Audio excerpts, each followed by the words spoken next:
Hi everyone. నిత్య సత్యాల గురించి క్రిందటి వీడియోలో కొన్ని విషయాలు చూసాం.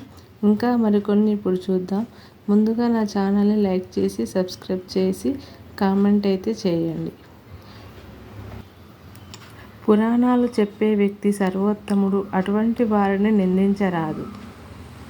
పుణ్యకార్యాల్లో చోళ్ళు, జొన్నలు, వెల్లుల్లి, ఉల్లి, చద్ది పదార్థాలు తినరాదు, ఉపయోగించరాదు. కాళ్ళు కడుక్కున్నాక తుడుచుకోకుండా తడి కాళ్ళతో భోజనం చేయరాదు. తడిసిన బట్టల నీళ్లు ఇతరులపై పడేట్లు విదిలించరాదు.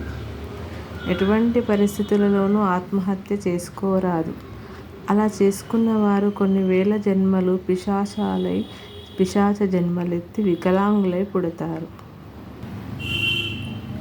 నోట్లో వేళ్లు పెట్టుకొనుట, గోళ్లు కొరుకుట చేయరాదు.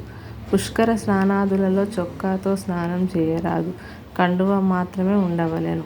ఆదివారం, శుక్రవారం, మంగళవారం తులసి ఆకులు కోయరాదు. కూర్చొని తొడలు, కాళ్ళు ఊపరాదు. అలా ఊపినవాడు వచ్చే జన్మలో కుంటివాడై పుడతాడు.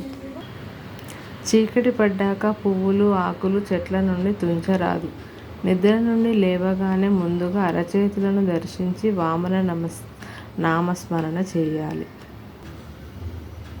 నిజం తెలుసుకోకుండా ఎవరిని నిందించరాదు. అభండాలు వేయరాదు. అలా చేస్తే అవతలి వారి పాపాలన్నీ అభండాలు వేసిన వారి తలకు చుట్టుకుంటాయి.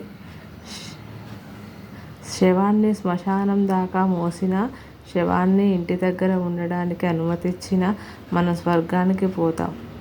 నిద్రపోతున్న వారిని అనవసరంగా లేపుట, పురాణ కథలు జరుగుతున్నప్పుడు విఘ్నం కలుగజేయుట, భార్యాభర్తలను విడదీయుట, తల్లి బిడ్డను విడదీయుట బ్రహ్మహత్య పాతకాలతో సమానం.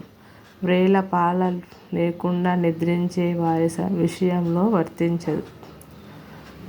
పుట్టినరోజు నాడు దీపాలు కానీ కొవ్వొత్తులు కానీ ఆర్పరాదు. నోటితో అగ్నిని ఊదుట ఘోర పాపం. అటువంటి వారు గ్రహణపు మొర్రితో మళ్ళీ జన్మమెత్తి దుఃఖాలు పొందుతారు. ఎంగిలి నోటితో గురువుతో మాట్లాడరాదు. ఎంగిలి చేత్తో ఏ పదార్థాన్ని చూపించరాదు. పురాణాలు దానం చేసే గొప్ప విద్యావేత్తలు అవుతారు. పురాణాలను దానం చేస్తే గొప్ప విద్యావేత్తలు అవుతారు. Thank you for watching. Please subscribe.